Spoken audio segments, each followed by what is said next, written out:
All right, all right, all right. God dang, God dang, God dang. Michael Gebben here. Tuning up hearts and minds one at a time so your ideas don't die in your hearts, heads, and hard drives. So today we're going to talk about a tip to help you sell more in typically service-based businesses, things that you are talking to someone, interacting with someone, engaging with someone, typically vocally, but I also believe that this, by and large, works for just about anything that one is attempting to sell to another individual. And but definitely when someone can actually see you, hear you, versus just the written word, even though that has its whole set of things this ties to the audible version, if you will, auditory. They're seeing you, they're interacting with you in person, they're over the phone, they can hear you. This matters a lot. And so what I want to ask you is that this has been coming up a lot in a number of conversations.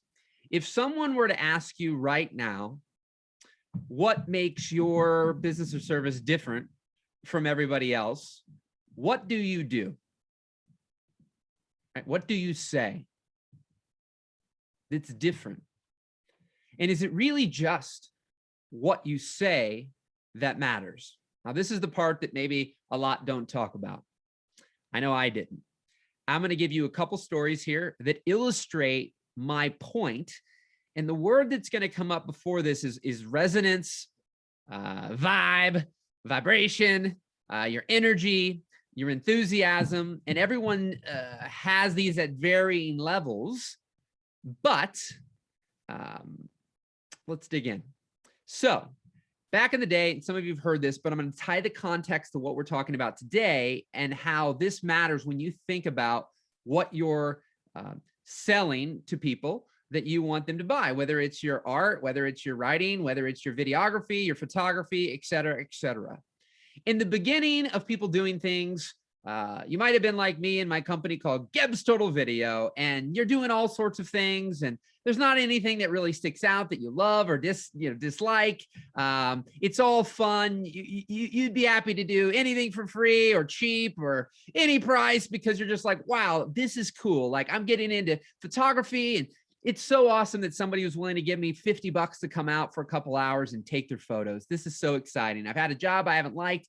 I've been getting into photography. Somebody asked me to do X. I did it. It was awesome. And now you start to move along this journey and you start to find, well, I really like doing this, and and I'm really getting better at it. And then I'm good at this, but and people are paying me for it, but I really don't find a lot of enjoyment in this. And then I'm not good at this, and I'm not really excited about doing this, but people are telling me to do it, so I guess I should. And you start getting all these different feelings and emotions versus just like, I'm excited, oh my gosh. And then, and you might be getting, if you're even remotely decent, you're getting a lot of stuff because there is an enthusiasm. There's a connection. There's a vibe that you resonate with people. They need something that you can do, and you're like, oh my gosh, absolutely, I can do it. This is awesome. You tell your friends, oh my gosh, somebody asked me to do this. They gave me $50. They gave me $150. But then 2 years pass and you start getting maybe popular at what you're doing, and you're getting asked to do all these different things. But back to now, there's certain things you love and certain things you don't. What I have found is that you have to stay how you were when you started from an enthusiastic standpoint.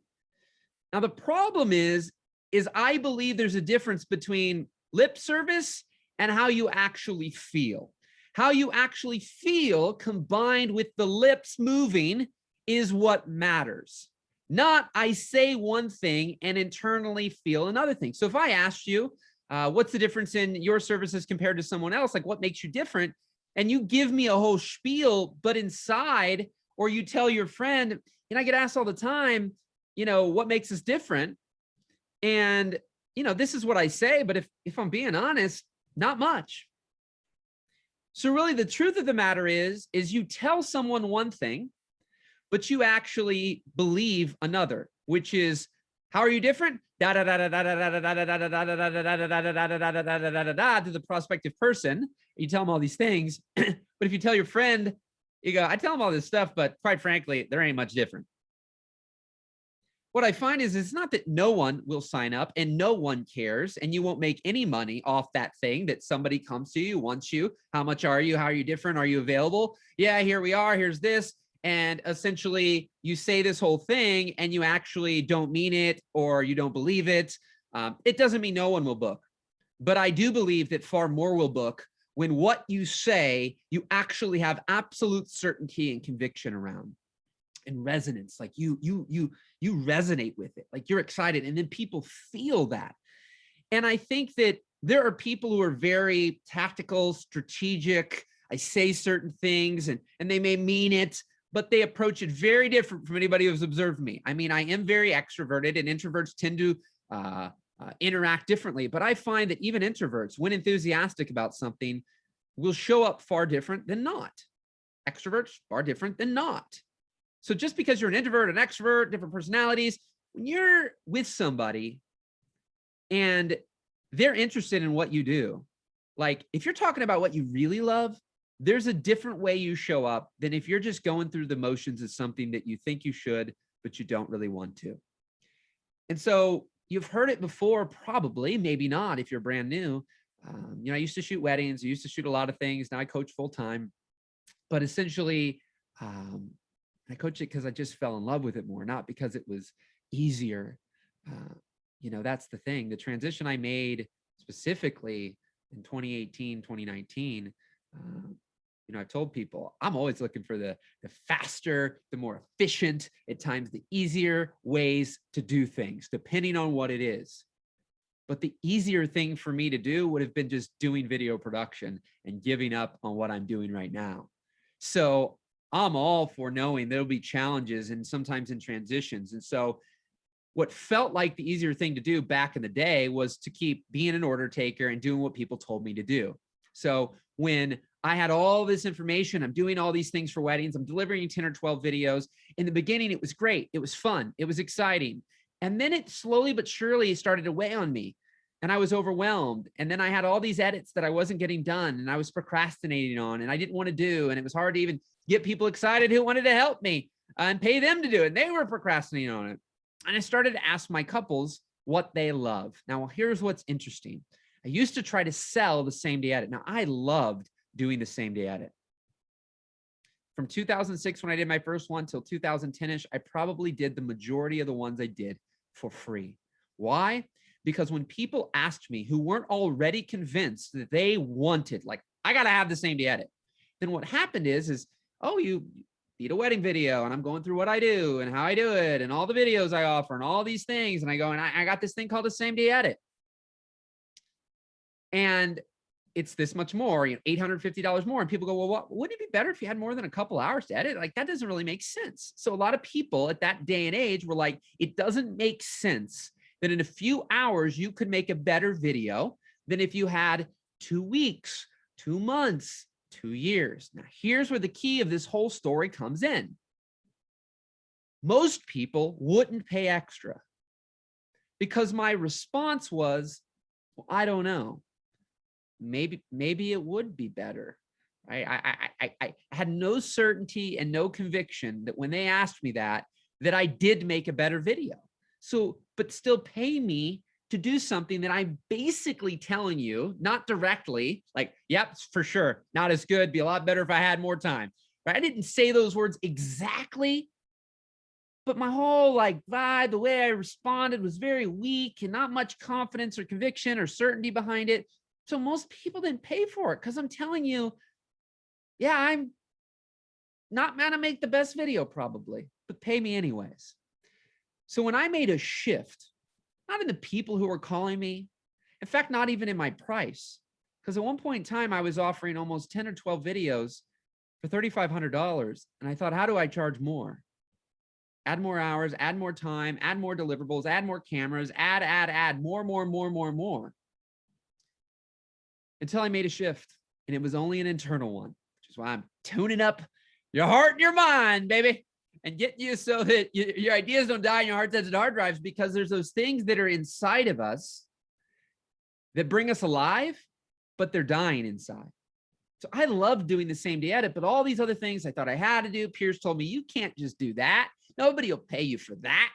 It was a bias that I believe because I'm getting told this from people I thought were more successful, smarter, wiser, etc. So I listened, even though I would say these things they kind of told me to say, but it never felt right. So when I finally was about to give up, quit, enough's enough, when that same question was asked, wouldn't it be better if you had more than 2 hours? Rather than have a weak answer that was like, oh, maybe, I don't know, and I can't really explain it. Just kind of, yeah. I said, you know what? Here's the thing. I don't know if other people need 2 weeks or 2 months or 2 years to make a great video. But when I do a same day edit, I can't really explain why. It's just after years of observing it and my own life, it is the best video I will make you. If you like me, if you like my work that you've seen and you want me to do your wedding, I can promise you that the best work that I will create is doing it in that 2 to 3, 4 hour window at your wedding. There's just something that overtakes me that I can't even explain, that I perform my best. If I leave your wedding, I won't. I'll procrastinate. I've seen it year after year. I would deliver videos 8 months later sometimes. And so this is what I do. When you hire me, I will do the best job that I know how to possibly do. And I started booking like crazy. And my business exploded over those next 12, 24 months. I also don't get into this one. I call that a my way decision. What's the way that I do something? What's the way that you do something where you do it with excellence? You might only be here at a 2 today, at a 3 today, at a 4 today. But if you're at a 4, don't allow someone to book you for a 1. Still do a 4. Always do what you are capable of. And to me, by and large, nothing less. And that will move mountains for you. Do what you are capable of. And as you find out, do what lights you up, and be able to have a level of conviction and certainty when you convey that and explain that and interact with people. I know now with every bone in my body that I overall at this stage of my life have no desire to become personally an epic writer and do my stuff through writing and text and typing. I have grown incrementally in a decade in that world, but I thought for years, well, everybody's telling me I need to become a better writer, better copywriter. I need to do that. But I never really had a spark inside to do it. That's why I've got incremental increase in that. But I've had monumental increase in my speaking, in my coaching, in my way I can interact the way you're seeing me right now. For you, that might be video and audio. For you, it might be only audio. For you, it might be typing. For you, it might be your design skills. There's certain things that you just excel at and it lights you up. And you know that you're so excited to learn more and more and more about it. You can do that. And so I have found when you believe in what you do, it will move mountains. When you do not, you can tell somebody one thing, and it could be a script that somebody gave you that they're like, I've sold millions of dollars with this script. And this is a story I got told from somebody. This lady was doing thousands of sales calls for an organization she got hired from. They said, keep your mouth shut in the sense of doing anything different from what this script. Don't deviate from the script at all. And about 60, 70% of the script she didn't resonate with, but she went through the motions of saying it because that's what she was told to do. And she didn't do very well. Then she said, screw it. I'm about to give up. Is there something you're about to give up on? Because if you're about to give up, there is no wrong in trying the thing that's been there the whole time. You can start it at any time, but you might as well give that a chance, because what do you have to lose? Nothing if you're going to lose it all anyways. And I've seen this time and time again in my own life and others, is that when your back up's against the wall and you're going to give up, and there's something you've always wanted to do, but you haven't, now you got nothing to lose because you're already going to lose, or you already are losing. Do that thing. See what happens. Give it your all. And so that lady shifted the 70% that she didn't resonate, kept the 20 to 30% that she did, and things blew up for her. Because it's not always exactly what you're saying. It's what you're saying combined with what you're feeling. And with what you're feeling and what you're saying align, they're the same, there's a match, you will do really, really well. But it doesn't matter what you say if what you're feeling does not match up. If you're like, oh, God, do all right. And if you want all right, all right, all right, all right. I know most of the people following me are looking for more than just all right. Or that's good enough. And for today, that's good enough. Your daily jumpstart, my friends. Michael Gebben here, tuning up hearts and minds one at a time so your ideas don't die and your hearts, heads, and hard drives. Regardless of where you're listening to this, give it some likes, give it some loves, give it some thumbs up or not. Leave a comment. Let me know what you find impactful in these videos. And you can go to mindtuneuptimelive.com and register, because every Tuesday at 2 p.m. Central, I go live on Zoom and I do some coaching with people. Brand new person, typically every week. And I appreciate you listening. I appreciate your attention, and I appreciate you. Keep rocking, keep rolling. And as the great philosopher Matthew McConaughey would say, keep living. Talk to you soon. Bye-bye.